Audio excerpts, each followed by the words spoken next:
My husband planned a secret vow renewal with my best friend. The invitation accidentally came to me. The email subject line said, "Final confirmation for Saturday's ceremony." At first, I thought it was spam. Then I saw my husband's name, Nathan Brooks, groom, venue arrival time 4 p.m., floral balance due, photographer confirmed, officiant confirmed. The bride's name was not mine. It was my best friend, Elena. I sat at my kitchen table for almost 20 minutes without moving. Nathan was upstairs packing for what he called a work conference. Elena had been texting me all week about how tired she was, how lonely she felt, how lucky I was to have a stable marriage. I clicked the attachment. It was not just a party. It was a vow renewal package, except the coordinator had written private commitment ceremony in the notes. There was a playlist, a cake flavor, a guest count of 28, a request for no social media until after the announcement. Then I saw the line that made my hands go cold. Please confirm whether the current wife will be notified before or after the ceremony. I forwarded the email to myself, printed everything, and called the venue from my sister's phone. I pretended to be Elena's assistant and asked if there were any outstanding details. The coordinator said, just the memory table and the marriage timeline display. Marriage timeline. That night, while Nathan slept, I checked the cloud account linked to our home computer. I found a folder named Taxes. Inside were hotel receipts, screenshots, and photos of Nathan and Elena standing in front of the venue holding sample flowers. One video showed Elena laughing while wearing my grandmother's pearl earrings. Nathan said, after Saturday, she can't pretend she didn't see this coming. I had not seen it coming. Elena was not just my friend. She was family. She held my hand during IVF appointments. She sat with me after my miscarriage.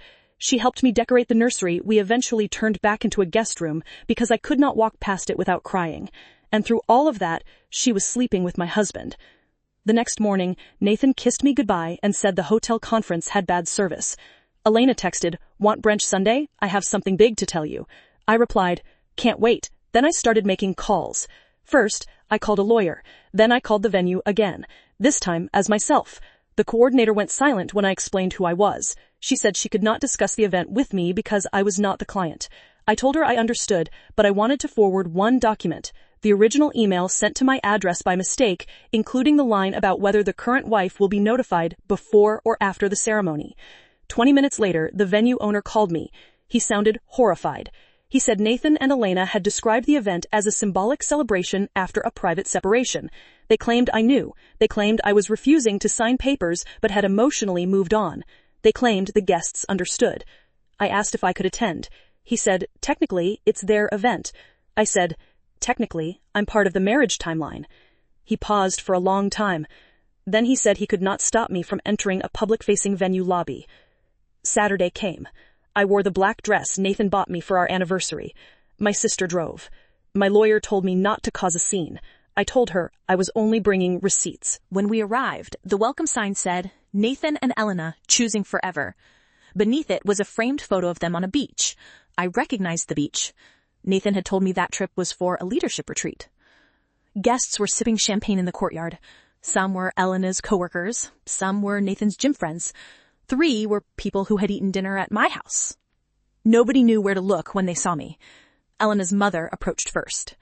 She said, "I thought you were okay with this." I asked, "With my husband renewing vows with your daughter before divorcing me?" Her face changed completely. Inside the ceremony room, there was a memory table. I expected photos of Nathan and Elena. Instead, I saw pictures from my life. My wedding centerpiece style, my anniversary song lyrics, a framed quote from a letter I wrote Nathan after our miscarriage. Elena had used my grief as decor. That was when I stopped feeling heartbroken and became calm. The ceremony began at 4:15. Nathan stood at the front in a navy suit. Elena walked in holding white roses.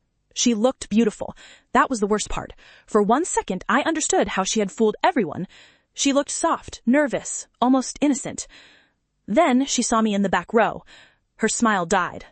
The officiant started talking about second chances and brave love. Nathan stared straight ahead. Elena kept blinking fast.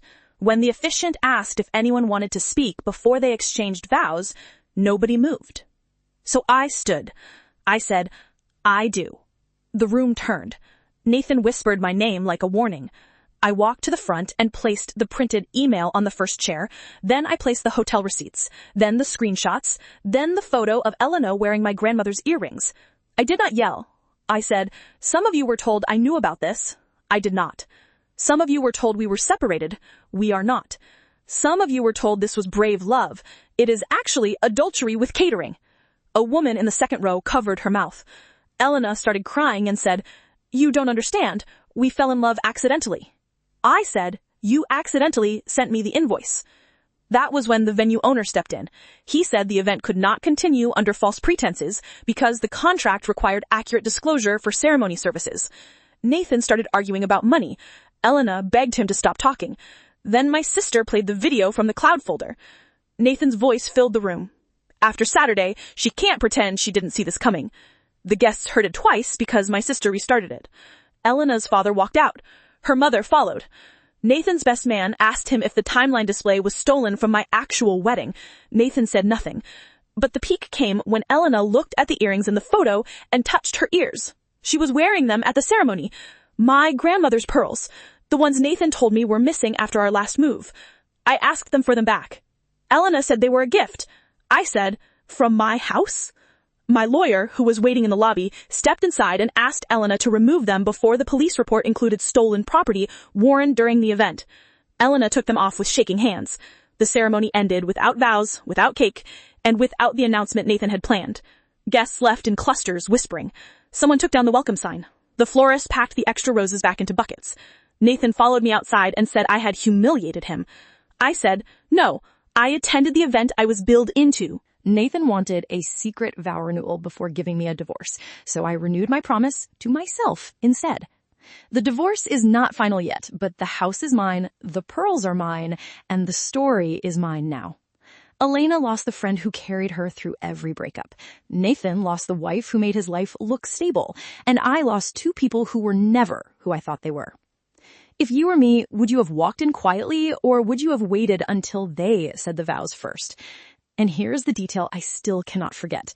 Elena had written vows. My sister found the paper after everyone left because it was folded under one of the chairs. The first line said, "You taught me love does not have to ask permission." I kept that page too, not because it hurt me anymore, but because it reminded me that people can make betrayal sound poetic when they are desperate enough. Nathan later claimed he never meant for the ceremony to be legal. He said it was only symbolic. My lawyer said symbols matter, especially when they come with stolen jewelry, joint credit charges, and witnesses who were lied to. So every symbol became evidence. The next Sunday, I went to brunch alone. I wore the pearls, I ordered pancakes, and when the waitress asked if I was celebrating anything, I said yes. I found out who not to miss.